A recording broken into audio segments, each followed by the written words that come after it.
Hello everyone, কই লিজেন্ডরা কই? আজকে যদি কমেন্ট বক্সে না দেখতে পাই, কমেন্ট বক্স যদি না ভরে, কমেন্ট বক্সে আপনার অনুভূতিতে যদি না ভরে, তো দুর্গাপুরবাসী আপনাদেরকে উদ্দেশ্য করে বলছি, আপনাদের এসব পচা পচা পরিস্থিতি নিয়ে আর ভিডিও বানানো হবে না। তো যাই হোক, আমি বাড়ি যাচ্ছি, আমার বাড়িও তো ওই দিকেই নাকি।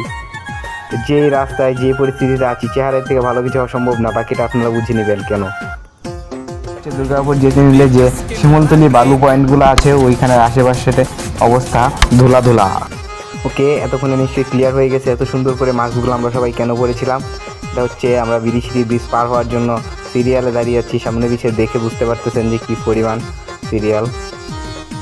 হু এসব অনুভূতির কথা আমরা আসলে কাউকে বলতে পারি না। সবাই মনে করে দুর্গাপুরে না জানি কী আছে, কিন্তু যারা নতুন দুর্গাপুরে আসার আগে এই জিনিসগুলো অবশ্যই খেয়াল করে আসবেন। এই যে দেখেন, তো এরপর হলো তেরিবাজার ঘাট। ভিডিও খুঁজে তাহলে তো তেরিবাজার ঘাট অবশ্যই পার করতে হবে। যে দেখছেন, এখানে ডুব দেওয়া যাবে আর একটু গর্ত হলে। তো বাই বাই, আর কিছু বলার নেই।